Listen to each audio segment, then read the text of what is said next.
آلہ و اصحابہ اجمعین، اما بعد۔ 15ویں پارے کا خلاصہ یہ ہے کہ 15ویں پارے کے شروع میں قرآن کریم نے ہمارے آقا صلی اللہ علیہ وسلم کا وہ معجزہ اور وہ خصوصیت ذکر کی ہے جو اللہ تعالیٰ نے ساری انسانیت میں صرف ہمارے آقا صلی اللہ علیہ وسلم کو اللہ تعالیٰ نے بطور خاص عطا فرمائی، یعنی رسول اللہ صلی اللہ علیہ وسلم کو اللہ تعالیٰ نے معراج کے سفر پر بلایا، اپنے یہاں مہمان بنایا۔ رسول اللہ صلی اللہ علیہ وسلم حضرت علی رضی اللہ عنہ کی ہمشیرہ حضرت ام ہانی رضی اللہ عنہا کے گھر میں آرام فرما تھے۔ باب عبدالعزیز جہاں نیا تعمیر ہوا ہے، اس میں داخل ہوتے ہی حضرت ام ہانی کا گھر ہے۔ اللہ کے نبی یہاں آرام فرما تھے۔ حضرت جبرائیل آئے، چھت کو چاک کیا، دروازے سے بھی جا سکتے تھے لیکن چھت کو کیا کیا؟ چاک کیا۔ وہاں سے حتیم میں لے گئے اور وہاں جا کر رسول اللہ صلی اللہ علیہ وسلم کا سینہ مبارک چاک کیا، زمزم کے پانی سے دھویا اور جنت کے اللہ تعالیٰ کی طرف سے علوم رسول اللہ صلی اللہ علیہ وسلم کے قلب اطہر میں بھر دیے، اور وہاں سے پھر رسول اللہ صلی اللہ علیہ وسلم بیت المقدس گئے اور انبیاء علیہم الصلاۃ کی امامت کروائی۔ وہاں سے پھر ساتوں آسمانوں پر گئے، انبیاء سے ملاقات کی، سدرۃ المنتہا پر گئے اور وہاں حضرت جبرائیل علیہ السلام کو اصل حالت میں دیکھا۔ وہاں سے پھر رسول اللہ صلی اللہ علیہ وسلم دو خاص تحفے لے کر نماز اور سورہ بقرہ کی آخری آیات واپس تشریف لائے لمحات میں۔ اللہ تعالیٰ نے یہ سفر جو رسول اللہ صلی اللہ علیہ وسلم کو کروایا، اپنے جسم کے ساتھ کروایا۔ یہ کوئی روحانی اور خواب کا نہیں تھا۔ روحانی اور خواب کے ذریعے تو ہر کوئی آسمان پہ جا سکتا ہے، رسول اللہ صلی اللہ علیہ وسلم اپنے جسم اطہر کے ساتھ گئے۔ ایسا کیوں ہوا؟ قرآن نے خود فرما دیا، لِنُرِيَهُ مِنْ آیاتنا، تاکہ ہم اپنے محبوب کو اپنی نشانیاں دکھائیں۔ بھائی یہ سفر کیوں ہوا؟ تاکہ اللہ تعالیٰ رسول اللہ صلی اللہ علیہ وسلم کو کیا دکھائیں؟ ایک ذرا تھوڑی سی باریک بات ہے، یہ خلاصہ ہوتا ہے، ذرا میں اس میں مختصر باتیں عرض کرتا ہوں۔ ایک بات پر ذرا توجہ۔ تمام انبیاء علیہم الصلاۃ کو اللہ تعالیٰ نے جو غیب کی چیزیں وحی کے ذریعے بتائیں، اللہ تعالیٰ نے تمام انبیاء علیہم الصلاۃ کو غیب کی چیزیں جو بھائی کس کے ذریعے بتائیں؟ وحی کے ذریعے بتائیں۔ انبیاء علیہم السلام نے اپنی امت تک پہنچا دی، لیکن جب آخری نبی آئے امام الانبیاء صلی اللہ علیہ وسلم، اللہ تعالیٰ نے حضرت آدم سے لے کے حضرت عیسیٰ تک غیب کا جو پورا نظام، جنت ہے، دوزخ ہے، آسمان ہیں، ملائکہ ہیں، فرشتے ہیں، جتنا بھی اوپر کا غیبی نظام ہے، رسول اللہ صلی اللہ علیہ وسلم کو پھر اپنے پاس بلا کر سارا آنکھوں سے دکھایا۔ اور یہ بھی رسول اللہ صلی اللہ علیہ وسلم کے امام الانبیاء سب سے افضل ہونے کی دلیل ہے کہ سارا غیبی نظام باقی نبیوں کے علم میں تو آیا بھائی کس کے ذریعے؟ جبرائیل سے، وحی کے ذریعے، اور رسول اللہ صلی اللہ علیہ وسلم نے ان ساری چیزوں کو دیکھا کس سے؟ اپنی آنکھ اور مشاہدہ کے ذریعے۔ مثلا کائنات کی ہر چیز اللہ تعالیٰ کے سامنے ریزہ ریزہ ہے۔ رسول اللہ صلی اللہ علیہ وسلم ام ہانی کے گھر میں تشریف فرما ہے، میں نے ابھی عرض کیا دروازے سے جا سکتے تھے، کہاں سے گئے؟ لیکن بعد میں دیکھا چھت میں کوئی دراڑ نہیں۔ رسول اللہ صلی اللہ علیہ وسلم کو حتیم میں لے جا کے حضرت جبرائیل نے آپ کا قلب اطہر کیا کیا؟ سینہ چاک کیا، اور آپ کے دل کو چیرا گیا۔ زمزم کے پانی سے دھو کے اللہ تعالیٰ کی طرف سے جنت سے جو کچھ لائے تھے وہ غیبی علم تھے، علم کی ہزاروں قسمیں تھی، علوم تھے، وہ سارے قسمیں بھر دیے رسول اللہ صلی اللہ علیہ وسلم کے، لیکن آپ کے جسم پر کوئی نشان۔ رسول اللہ صلی اللہ علیہ وسلم حتیم سے جب سفر پر گئے، براق پر سوار ہوئے، تو جہاں نگاہ پڑتی تھی براق کا قدم، اس سے پتہ چلا اس کائنات کا جو نظام ہے یہ اللہ کے سامنے ریزہ ہے۔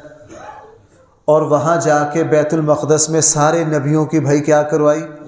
اب کوئی نبی سارے نبیوں سے نہیں ملا بھائی، کوئی نبی سارے نبیوں سے جزوی طور پر تو انبیاء ایک دوسرے کو ملتے رہے، لیکن رسول اللہ صلی اللہ علیہ وسلم کو سارے انبیاء سے ملاقات کروائی۔ پھر ساتوں آسمان، اوپر کے فرشتے، جنت، دوزخ، بیت المعمور، سدرۃ المنتہا، حضرت جبرائیل، یوں کہہ لیجئے قرآن و سنت نے جتنا غیبی نظام بیان کیا، ہر نبی نے جو بیان کیا، انبیاء ان پر ایمان لائے صرف کس کے ذریعے؟ وحی کے ذریعے۔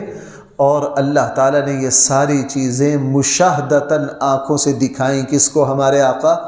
اور اس سے بھی اوپر کی بات، اس سے بھی عجیب بات، یہ اتنا عظیم الشان نظام رسول اللہ صلی اللہ علیہ وسلم کو لیلاً، رات کے ایک چھوٹے سے حصے میں دکھا دیا۔ رات کے ایک چھوٹے سے حصے میں کیا کر دیا؟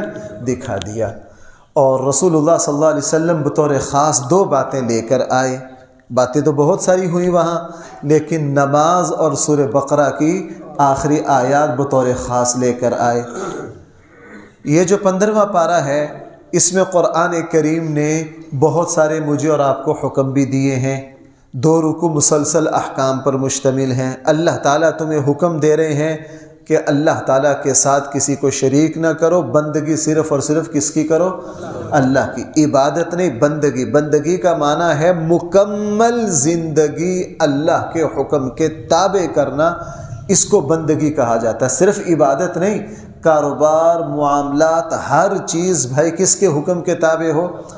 اور فرمایا تم والدین کے ساتھ احسان کرو۔ اما یبلغن عندک الکبر، وہ جب بڑھاپے میں پہنچ جائیں تیرے پاس ہو۔ عندک، قرآن نے کہا جب ماں باپ بڑھاپے میں پہنچ جائیں اور کس کے پاس ہوں؟ تیرے پاس ہوں۔ قرآن نے یہ سکھایا جس طرح بچپن میں تو اپنے ماں باپ کے پاس تھا، اپنے ماں باپ کے زیر کفالت تھا، اور جب ماں باپ بوڑھے ہوں گے تو وہ کس کے پاس رہیں گے؟ آج لوگ کہتے ہیں جناب ماں باپ کو اپنے پاس نہیں رکھ سکتے۔ ہماری جو نئی نسل کی بیویاں آ گئیں وہ کہتی ہیں جناب شریعت نے کہا الگ گھر دو، ٹھیک ہے بیوی کو الگ گھر دو، لیکن اولاد کے ذمے ہے کہ اپنے ماں باپ کو کس کے پاس رکھیں؟ اپنے پاس رکھیں۔ اور قرآن نے فرمایا کہ جب ماں باپ بڑھاپے کو پہنچ جائیں ان کے ساتھ نرمی سے پیش آؤ۔ قرآن نے کہا قولاً کریما، کس لہجے میں بولو؟ کریم لہجے میں۔ حضرت عبداللہ ابن عباس سے پوچھا گیا یہ جو قرآن کہہ رہا ہے ماں باپ سے جب بھی بات کرو قولاً کریما، یہ قول کریم کیا ہے؟ حضرت عبداللہ ابن عباس نے فرمایا قول کریم یہ ہے کہ ماں باپ سے اس طرح بات کرو جس طرح غلام اپنے آقا سے کرتا ہے۔ بھائی سمجھے میری بات؟ ماں باپ سے اس طرح بات کرو جس طرح نوکر اور غلام کس سے کرتا ہے؟ اپنے آقا سے۔ پتہ چلے ماں باپ کے ساتھ جب بیٹا بات کر رہا ہو تو بیٹے کے لہجے میں اتنی نرمی ہو اور بیٹا اس ادب سے ماں باپ سے بات کرے، دیکھنے والا سمجھے کہ جناب یہ جو بیٹا ہے یہ غلام ہے اور اس کا آقا کون ہے؟ رسول اللہ صلی اللہ علیہ وسلم نے اس طرح ہی فرمایا۔ اور یہاں فرمایا کہ اپنے ماں باپ کے لیے بھائی کیا کرو؟ ہر وقت ان کے لیے دعا کرو کہ اے اللہ جس طرح بچپن میں انہوں نے میرے اوپر شفقت کی ہے، اب بڑھاپے میں آپ ان پر اپنا فضل فرمائیے۔ رسول اللہ صلی اللہ علیہ وسلم نے فرمایا رغم انفہ، اس کی ناک خاک میں مل جائے، یہ سخت ترین بد دعا ہے، یعنی ذلیل و رسوا ہو جائے۔ حضور نے 3 مرتبہ فرمایا اس کی ناک خاک میں مل جائے، اس کی ناک خاک میں مل جائے، اس کی ناک خاک میں مل جائے۔ جو ماں باپ دونوں کو یا کسی ایک کو بڑھاپے میں پائے اور ان کی خدمت کر کے اپنے لیے جنت کا فیصلہ نہ کروا لے۔ حضور علیہ السلام نے فرمایا تمہارے جو والد ہیں یہ جنت کا سب سے بڑا دروازہ ہیں، اب تمہاری مرضی اپنے والد کو راضی کر کے اپنا جنت کا بڑا دروازہ کھلوا لو، تمہاری مرضی اپنے والد کی نافرمانی کر کے اس دروازے کو کیا کر لو، بند کر لو۔ یہاں جو اور احکام ہے وہ ذرا میں جلدی جلدی بیان کر دیتا ہوں۔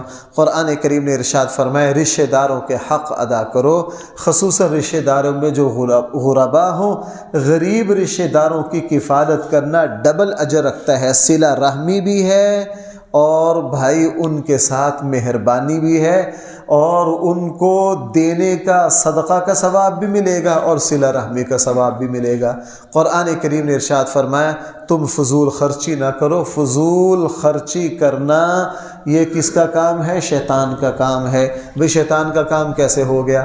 اللہ تعالیٰ نے شیطان کو بڑی اپنی رحمت سے نوازا، لیکن اللہ تعالیٰ کی رحمتوں کو سمیٹ کر اللہ کی فرما برداری تو کیا کرنی تھی، نافرمانی پر کھڑا ہو گیا۔ جس طرح اللہ تعالیٰ کی دی ہوئی ڈھیل سے اس نے ناجائز فائدہ اٹھایا، اسی طرح مال و دولت اللہ تعالیٰ کی نعمت ہے، تو اللہ تعالیٰ نے تمہیں یہ نعمت دی ہے، اس نعمت کو اللہ کی نافرمانی میں استعمال نہ کرنا، وگرنہ تم شیطان کے بھائی بن جاؤ گے۔ یعنی جس طرح شیطان اللہ کے فضل اور رحم سے محروم ہو گیا، تو فضول خرچ بھی اللہ کی رحمت سے بھائی کیا ہو جائے گا، محروم ہو جائے گا۔ قرآن کریم نے ارشاد فرمایا بے حیائی کے قریب نہ جاؤ، بے حیائی کے قریب جاؤ گے تو تمہارے سارے نسب، رشتے، حیا، انسانیت، شرافت، اخلاق، دین، ہر چیز برباد ہو جائے۔ اس لیے جو بندہ زنا اور بے حیائی کی طرف جاتا ہے وہ صرف اپنا دشمن نہیں ہے، صرف اللہ اور اس کے رسول کی نافرمانی نہیں کر رہا، بلکہ وہ انسانیت پر ظلم بھی کر رہا ہے۔ اس لیے انسان نے نسب کی نعمت بھائی صرف اور صرف کس کو دی ہے؟ انسان کو دی۔ بھائی نسب کی نعمت اللہ نے صرف کس کو دی ہے؟ انسان کو۔ اس لیے رسول اللہ صلی اللہ علیہ وسلم نے فرمایا، قرآن یہاں بھی فرمایا وساء السبیلا، یہ بدترین راستہ ہے، اس سے اللہ بھی ناراض ہوں گے، اللہ کے رسول بھی ناراض ہوں گے، یہ دنیا میں تمہاری ذلت و رسوائی کا ذریعہ بھی بنے گا، یہ تمہارے رزق کی بربادی کا ذریعہ بھی بنے گا۔ اس لیے بے حیا شخص کے رزق میں برکت نہیں ہوتی، یہ تمہاری صحت کی بربادی کا بھی ذریعہ بنے گا، تمہارے نسب کی بربادی کا ذریعہ بھی بنے گا، اور اگر اس بے حیائی میں پڑو گے تو اس کے اثرات برے تمہاری اولادوں پر بھی پڑیں گے، اس سے تمہاری دنیا کا بھی نقصان ہوگا، اس سے تمہاری آخرت کا بھی نقصان ہوگا۔ اس کے اندر یہ 10-15 لعنتیں ہیں اللہ کی، اور جو اس چیز سے بچے گا اللہ تعالیٰ اس کو خیر و برکتوں سے نوازیں گے۔ قرآن کریم نے ارشاد فرمایا جب تم کسی سے وعدہ کرو اس وعدے کو پورا کرو۔ قرآن کریم نے ارشاد فرمایا کہ جب تم کسی سے معاملات کرو، لین دین کرو، وہ بھی صحیح اصول کے مطابق کرو۔ قرآن کریم نے یہ بھی ارشاد فرمایا کہ تم تکبر اور غرور سے اپنے آپ کو بچاؤ، تو کہ اللہ تعالیٰ غرور اور تکبر سے بڑی جلدی اللہ کا عذاب بندے کی طرف متوجہ ہوتا ہے۔ قرآن کریم نے یہ بھی ارشاد فرمایا کہ تم فضول بحثوں میں نہ پڑو، جس بات کا پتہ نہ ہو اس بات پر خام خواہ بحث نہ کرو، فضول بحث سے اپنے آپ کو بچاؤ۔ قرآن کریم نے 15ویں پارے میں ایک یہ بات ارشاد فرمائی کہ ہم نے انسان کو سب سے زیادہ معزز بنایا۔ بھائی قرآن نے کیا فرمایا؟ وَلَقَدْ كَرَّمْنَا بَنِي آدَمَ، ہم نے بنی آدم کو سب سے زیادہ مشرف، سب سے زیادہ معزز، سب سے زیادہ اللہ تعالیٰ نے عزت اپنی مخلوق میں سے بھائی کس کو دی ہے؟ انسان کو۔ وہ کس طرح؟ اللہ تعالیٰ نے نبوت جو ہے وہ انسانوں میں رکھی ہے، جنات میں نبی کا ہمیں کوئی پتہ نہیں، قرآن و سنت نے بتایا نہیں، جب ہو بتایا نہیں تو ہے بھی نہیں۔ بھائی نبوت کن کے پاس ہے؟ اللہ تعالیٰ کی آسمانی کتابیں کن کے پاس آئیں؟ انسانوں کے پاس۔ اللہ تعالیٰ نے براہ راست خطاب کس سے کیا؟ انسانوں سے۔ اللہ تعالیٰ نے ساری مخلوق کو کن فیکون سے پیدا کیا، صرف انسان کو اپنے ہاتھ سے پیدا کیا۔ بھئی قرآن کیا کہہ رہا ہے حضرت آدم کے بارے میں کہ ہم نے حضرت آدم کو کس سے پیدا کیا؟ اپنے ہاتھ سے۔ اور باقی ساری مخلوق کو کس سے پیدا کر دیا؟ کن فیکون کا کلمہ کہا، ساری چیز کو وجود مل گیا۔ اور اللہ جل جلالہ نے انسان کو سیدھے قد کا بنایا، باقی مخلوق میں سے کوئی اس طرح نہیں ہے۔ ساری مخلوق پہ، بھینس پہ، چوپایوں پہ، ہر چیز پہ غور کر لو، سب نیچے جھکے ہوئے ہیں۔ یہ سیدھا قد اور یہ شرف اللہ نے کس کو بخشا ہے؟ انسان کو بخشا ہے۔ اور اللہ جل جلالہ نے کھانے کے اعتبار سے دیکھ لیجئے، سونے کے اعتبار سے دیکھ لیجئے، باقی ساری مخلوق بول سکتی ہے، اور ساری مخلوق کے بولنے کے جو کلمات ہیں وہ چند ہیں۔ بھائی کسی نے گدھے کو انگلش بولتا دیکھا؟ یا بھینس نے اردو میں کتاب لکھ دی ہو؟ نہیں، باقی ساری مخلوق کے چند کلمات ہیں۔ الفاظ کا اتنا بڑا ذخیرہ کہ ایک دن میں یہ 40 ہزار الفاظ بول دے اور مختلف زبانیں بول دے۔ یہ شرف اللہ نے کس کو بخشا ہے؟ اور باقی مخلوق صرف آواز کے ذریعے ہی ایک دوسرے سے بات کر سکتی ہے۔ اللہ تعالیٰ نے یہ اعزاز انسان کو بخشا ہے کہ یہ آواز سے ہٹ کر تحریر، لکھنے کے ذریعے بھی علم کو دوسری نسلوں تک کیا کر سکتا ہے؟ منتقل کر سکتا ہے۔ یہ بات میں اس لیے کہہ رہا ہوں، آج کل کی جو تہذیب ہے نا، ہماری نوجوان نسل ننگا ہونا چاہتی ہے، جسم پہ طرح طرح کے وہ کروانا چاہتی ہے۔ ابھی کوئی 2 مہینے پہلے میں ایک جگہ جا رہا تھا، 2 نوجوان لڑکے تقریباً کوئی 26-27 سال عمر ہوگی، یہاں تک وہ پہن رکھی ہے، ٹانگیں بھی ننگی، فخر سے جا رہے ہیں۔ حالانکہ رسول اللہ صلی اللہ علیہ وسلم نے فرمایا جو اپنے سطر کو ننگا کرے اس پر کیا ہے؟ اللہ کی لعنت ہے، اللہ کی لعنت ہے۔ پتہ ہی نہیں انسان، اسلام نے ساری منشیات کو حرام قرار کیوں دیا ہے؟ اس لیے کہ اللہ تعالیٰ، یہ جو انسان ہے نا، یہ اللہ تعالیٰ کی قدرت۔ اللہ تعالیٰ فرمائیں گے میں نے تجھے اپنے ہاتھ سے پیدا کیا، اس لیے انسان اپنی تخلیق کو تبدیل کیوں نہیں کر سکتا؟ بھائی اپنی تخلیق کو تبدیل کر سکتا ہے کہ نہیں کر سکتا انسان۔ کیوں؟ اللہ تعالیٰ فرماتے ہیں میں نے اس کو اپنے ہاتھ سے پیدا کیا۔ بہرحال قرآن کریم نے یہاں 15ویں پارے میں ایک یہ بات ارشاد فرمائی ہے۔ کافروں نے رسول اللہ صلی اللہ علیہ وسلم سے سوال کیا تھا کہ روح کیا ہے؟ روح اللہ تعالیٰ کی خاص قدرت کا کرشمہ ہے۔ ہماری انسانی زندگی میں جتنے آپ طرح طرح کی اللہ تعالیٰ کی قدرت کے کرشمے دیکھ رہے ہیں، اس کے پیچھے بھائی کیا ہے؟ روح ہے۔ جب موت آتی ہے، روح نکل جاتی ہے، جسم کیا ہو جاتا ہے؟ بیکار۔ اب اس ہاتھ میں پکڑنے کی صلاحیت ہے، حرکت کی صلاحیت ہے، سمجھنے کی صلاحیت ہے، یہ سارے قدرت کے جو کرشمے ہیں یہ کس پرزے کی وجہ سے ہیں؟ روح کی وجہ سے۔ اللہ تعالیٰ کا خاص انعام ہے۔ قرآن کریم نے اس بارے میں کافروں نے رسول اللہ صلی اللہ علیہ وسلم سے جو طرح طرح کے مطالبے کیے ان کا بھی ذکر کیا، اور آج لوگ دین سے بھی مطالبے کرتے ہیں۔ کافروں نے رسول اللہ صلی اللہ علیہ وسلم سے کیا کہا؟ جناب ہمارے لیے اس طرح کا باغ بنا دیں، ہمارے لیے سونے کے گھر تعمیر کر دیں، آسمان سے ڈائریکٹ فرشتہ آئے ہمارے دروازے پر، طرح طرح کے مطالبے کیے۔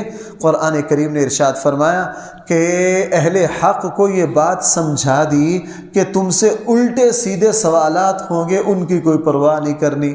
آج سوال ہوتا ہے جو قرآن کریم میں ایٹم بم بنانے کا تذکرہ ہے، قرآن کریم میں فلاں چیز کا تذکرہ ہے۔ بھائی قرآن کریم تربیت کی کتاب ہے، ایٹم بم بنانے کی کتاب نہیں ہے۔ یہ بالکل اسی طرح ہے، کوئی ڈاکٹر سے کہے جناب آپ مکان بنا لیتے ہیں، آپ کیا کر لیتے ہیں؟ وہ کہے گا جناب میں مکان بنانے سے اوپر والا کام کرتا ہوں، میں انسان کی تعمیر کرتا ہوں، میں مکان نہیں بناتا۔ اسی طرح قرآن جو ہے یہ تو بھائی کس چیز کی کتاب ہے؟ یہ تو تربیت کی کتاب ہے، یہ تو انسان کو انسان بنانے کی کتاب ہے۔ باقی اس میں دنیاوی چیزوں کا تذکرہ کیوں نہیں؟ قرآن نے فرمایا ہم نے جب تمہیں عقل دے دی تو عقل بھی کس کی عطا ہے؟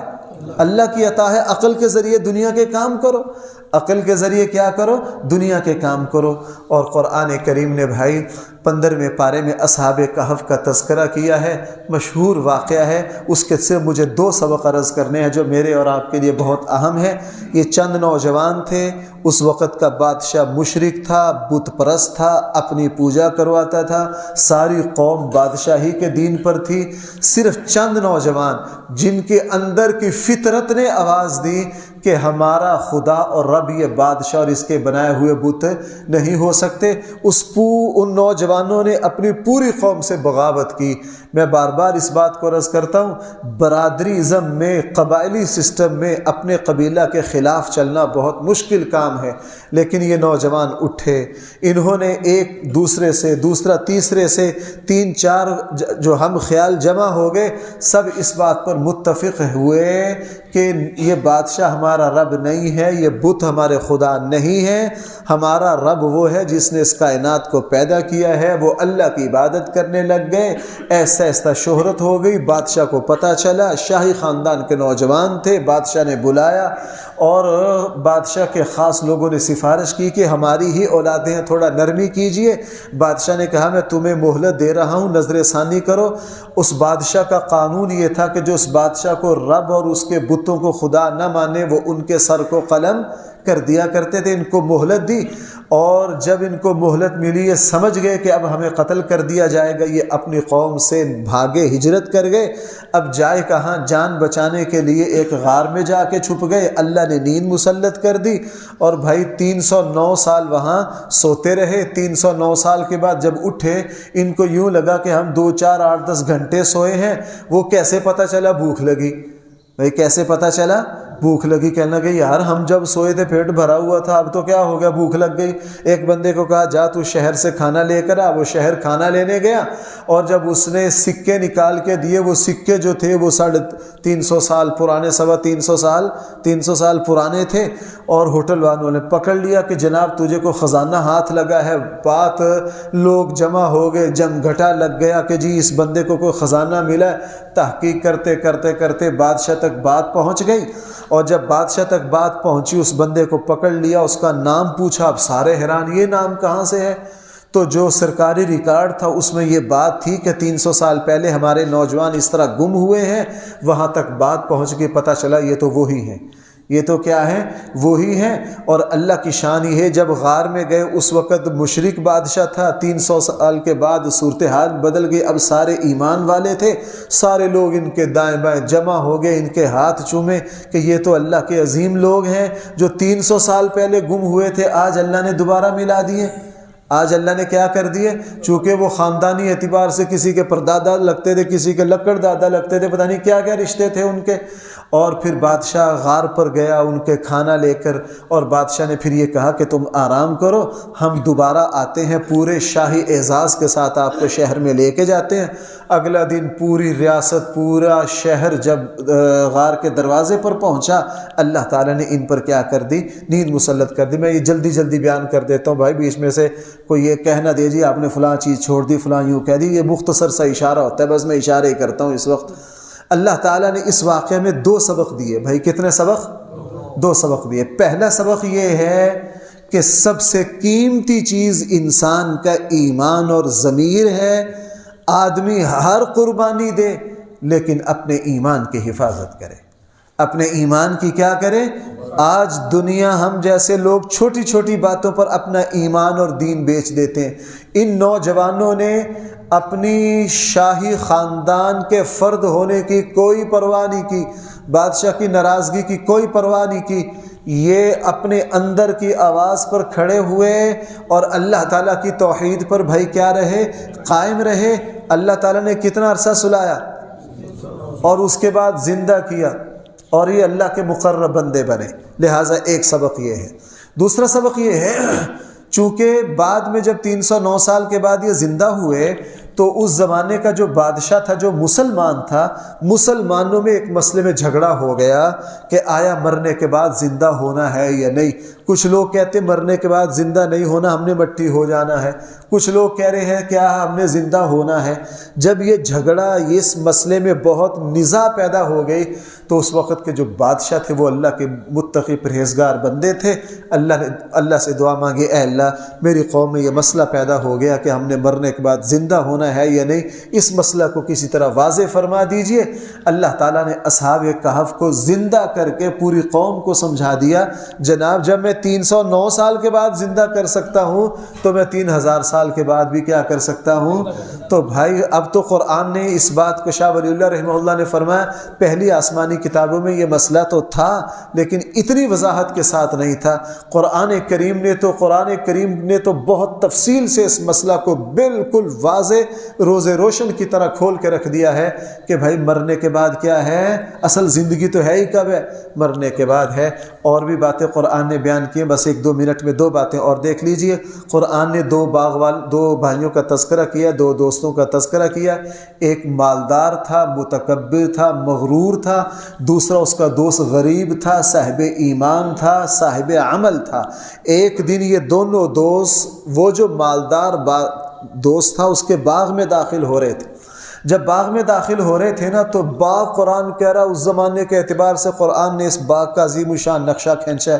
تو یہ جو باغ والا تھا نا، یہ ساتھ والے کو کہہ رہا تھا، یار تو کیا مولوی بندہ ہے، نماز پڑھتا رہتا ہے ہر وقت، کیا کرتا رہتا ہے، نماز پڑھتا رہتا ہے، تجھے کوئی اور کام ہی نہیں، مجھے دیکھ، میری جائیداد دیکھ، شہر میں میری شہرت دیکھ، میرے بزنس کلاس اور فلاں اور فلاں اور فلاں بڑی کلاس میں میرا بیٹھنا دیکھ، میرے تعلقات دیکھ، میری سفارشیں دیکھ، اور جب میں شہر سے ادھر ادھر جاتا ہوں لوگ حسرت سے میری طرف دیکھتے ہیں، تو کیا کرتا رہتا ہے، نہ تیرے کوئی اچھے تعلقات، نہ تیری کوئی جائیداد، نہ تیرے کوئی۔ جب اس نے اپنے غرور کے سارے کلمات کہہ لیے، وہ جو اس کا دوست تھا نا، غریب لیکن تھا کیا، صاحب ایمان اور صاحب، اس نے کہا خدا کے بندے یہ اللہ کا دیا ہوا ہے، نہ بڑی بڑی باتیں کر، نہ اتنے ڈھینگے مار، اللہ تعالیٰ منٹوں میں چھین بھی لیتے ہیں، اللہ تعالیٰ منٹوں میں کیا کر لیتے ہیں، اس نے تجھے پیدا کیا ہے تو اللہ کا شکر کر، اللہ تعالیٰ کا۔ اس نے آگے سے جواب دے، یہ کیا مولویانہ باتیں ہیں، اس کی بات نہ سنی، اپنے دوست کی نصیحت کو قبول نہ کیا۔ پھر ایسا ہی ہوا کہ اللہ تعالیٰ کی طرف سے عذاب آیا اور اس کا جو سارا باغ تھا کیا ہو گیا، ملیا میٹ ہو گیا۔ قرآن کریم یہ بات بیان کر کے رسول اللہ صلی اللہ علیہ وسلم کی امت کے مالداروں کو یہ سمجھا رہا ہے، جو اللہ تمہیں اتنا کچھ دے سکتا ہے وہ اللہ منٹوں میں تم سے لے بھی سکتا ہے۔ جس اللہ نے یہ صحت دی ہے، آج کل تو بھائی ایسی بیماری ہے بندہ منٹوں میں جاتا رہتا ہے، جس اللہ نے صحت دی ہے وہ لے بھی سکتا ہے، جس نے یہ فیکٹری دی ہے وہ لے بھی سکتا ہے، جس قیمتی 2 کروڑ کی گاڑی میں بیٹھ کے تم کہہ رہے ہو ڈسکا میں میرے جیسی گاڑی کسی کے پاس نہیں، وہ اللہ منٹوں میں تمہیں چنگچی اور گدھا گاڑی پر بھی بٹھا سکتا ہے۔ اس خدا کے لیے کسی کو 100 پہ لے جانا بھی آسان، کوئی مسئلہ ہی نہیں۔ اور یار دور کیوں جاتے ہو، مکہ کے سرداروں کا ڈنکا بج رہا تھا کہ نہیں پورے عربوں میں، اللہ تعالیٰ نے میدان بدر میں سب کو لاشیں چھوڑ کے بھاگے کہ نہیں، تعفن پھیل گیا ان کی لاشوں سے۔ یہ بڑے بڑے سردار تھے جن کو ڈاکو بھی سلام کیا کرتے تھے، لیکن جب اللہ اور اس کے رسول کے مقابلے پر آئے تو میدان بدر میں ان کی لاشیں اٹھانے والا بھی کوئی نہیں تھا، اللہ نے مٹا دیا۔ اس لیے مسلمان یہ سمجھے میرے پاس جو کچھ ہے یہ کس کا دیا ہوا ہے، جو اللہ دے بھی سکتا ہے وہ اللہ لے بھی سکتا ہے، وہ لیتا ہے ناشکری پر اور وہ دیتا ہے شکر گزاری پر۔ اللہ تعالی ہم سب کو صحیح فہم عطا فرمائے۔ الحمدللہ رب العالمین والصلاة والسلام علی سید الانبیاء والمرسلین وعلی آلہ واصحابہ اجمعین۔ ربنا آتنا فی الدنیا حسنہ وفی الآخرة حسنہ وقنا عذاب النار۔ صلی اللہ تعالی علی خیر خلقہ سیدنا مولانا محمد وآلہ واصحابہ اجمعین برحمتک یا ارحم الراحمین۔